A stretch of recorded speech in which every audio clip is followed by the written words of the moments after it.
Hi, friends. We spent some time last week talking about um, the perspective that not only nonfiction authors have. Remember our Save the Manatees and our article about mosquitoes. Of course, those authors gave us facts, but it was very clear that they also had a perspective, right? And we also discovered last week that it's not just authors who do writing that can have a perspective. It can be photographers and artists and illustrators.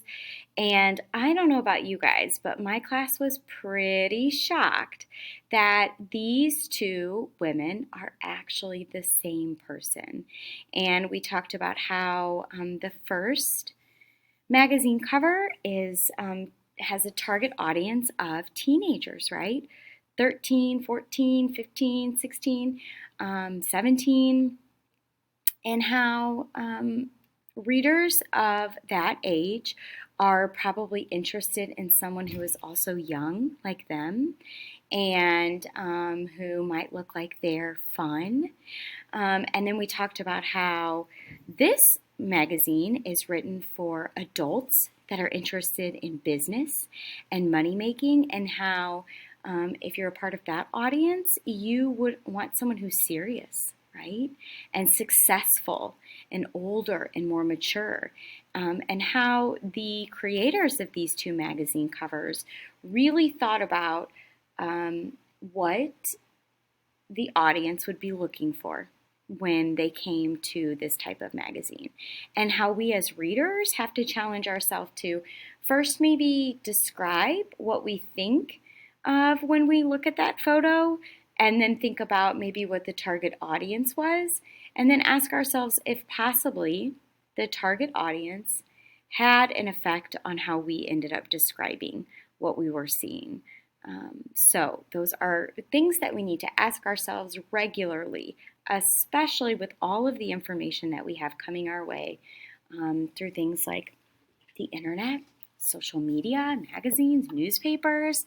So today I want to talk about how it's not just photographs, illustrations, pictures that can have a perspective, but sometimes, depending on what audience we are talking with and communicating with, we can use a different type of language, right? And I was thinking about how, this doesn't really have to have anything major to do with reading the internet or researching something in a magazine. It can just be the way we talk every day. For example, if a teacher asks you, how was your day? You might say something like, it's been fine. And then to be polite, because you want to be respectful, you might say something like, how was yours, right? And if your mom asks, you might, because she's someone you talk to all the time and she's always asking questions, you might say something like, okay, and then head outside or grab a snack, right? And if a friend asks you, you might go into detail about something that happened to you that was really cool or exciting, or something maybe that was upsetting to you. You might give them more information, right? It was great. I got a new video game, had a popsicle for a snack,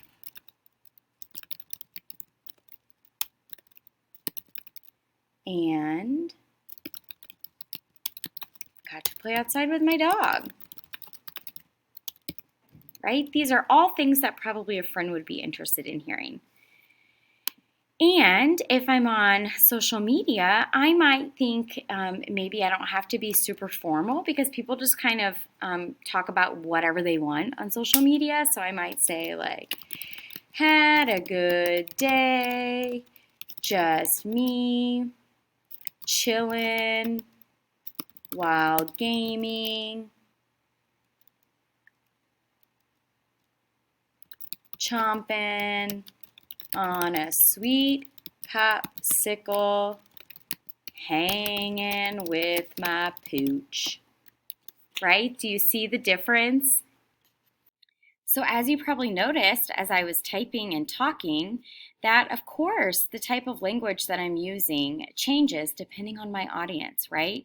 With my mom, I don't feel like I need to give her a lot of information, just a one word quick answer. With my teacher, I feel like I need to be a little bit more formal, speak in complete sentences, ask a question responsively to show respect. With my friend, I'm a little bit more casual, maybe talking about the specific parts of my day that they might be interested in. And with social media, very informal language, sharing the highlights of my day. So this is not just something that happens in conversation, third grade. It is also something that happens in text, right? And it's something that we need to be familiar with. Just like we need to pay attention to the perspectives that a photographer might use, like in our magazine covers, we also need to be critical of what audience and author was writing for. So I found two different types of texts that are dealing with similar subjects, and they're written for different audiences using different types of language. And so let's just jump right in. The first is a Newsela article about Minecraft. So as I'm reading, think about how you would describe this article, think about maybe who the intended audience is, and how that might factor into what kind of language they're using. Minecraft offers free educational content for students stuck home during coronavirus.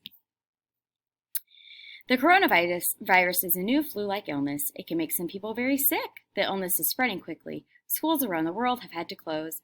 Not going to school slows the spread of the virus. The video game Minecraft is trying to help students. It is giving away educational lessons. Minecraft is also letting teachers use the Education Edition for free. Minecraft users can now download worlds with lessons. They can learn about science and math. They can even take a virtual tour of Washington, D.C. Diedrich Lomstrom helps run Minecraft. Microsoft is a company. It owns Minecraft. Quamström said Microsoft is responding to concerns about distance learning. Many schools are unable to continue classes while students are at home. Developers in Finland and America made Minecraft EDU. Teachers were already using the education features in 2016. Earlier in March, Minecraft gave free access to its larger Education Edition package. Teachers and schools can use it for free until June. Minecraft gets students interested in learning. In Roanoke County, Virginia, the schools partnered with Microsoft. Teachers used Minecraft in their lessons.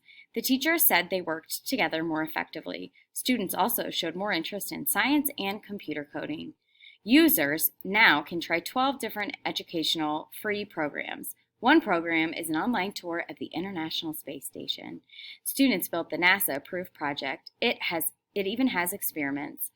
Another program explores the human eye. Puzzles teach students how to code. It also teaches them how to think like computer programmers. Users can take tours of Washington's historical sites. They can tour the Lincoln Memorial, the White House, and the Pentagon. Users can also play a tower game. The game teaches students about generating power from different sources like wind and nuclear. All right, friends, on to our second article, our second text, again with the same topic of Minecraft, but a text written in a different language, possibly for a different audience. This is written by a student, a high schooler, and he has his own blog, and he writes to his followers, who are mostly other people around his age who also enjoy playing Minecraft. And what this student has written about here is how he and some other students and some teachers created an actual class at their high school that had to do with Minecraft.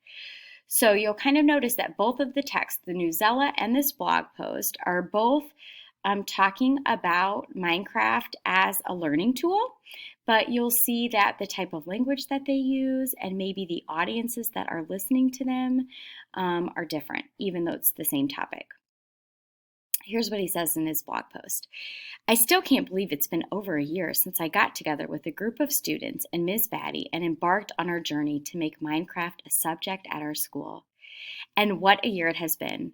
Over the past year, I've learned more and done more work on something I'm passionate about than any other, even though it's not necessarily obvious, even though it might not be shown on my report card at the end of the year. This year, I've become more confident in myself, and I've learned lots about leadership and my friends and how others learn and work and play. I've become part of a wider community of learners and players and created an identity not only locally, but across the country and across the world. I started this blog, and because of that, I had the opportunity to go to the HIT Lab and learn from someone who is not very much a role model to me. Minecraft for me has been quite the life changer, and I hope that all I've done with Minecraft will lead into some awesome new projects next year. So you can definitely understand and see and hear that this is much more of a narrative experience, right? And he's also talking very casually. He goes on in his sentences. He's got a lot of ands in there. It's like he's almost thinking in his writing, right? He's just speaking and thinking to us as he would in a normal conversation. Whereas our Newsela article was full of tons of facts written in very informative writing, quoting different people and the research that has taken place, even though both of these are written about the same topic. You notice that they have different types of languages, one formal and one very informal. And it's important to know that so that we can evaluate the text that we're reading and make sure that it's accurate based on the facts that are presented and knowing what type of language is being used.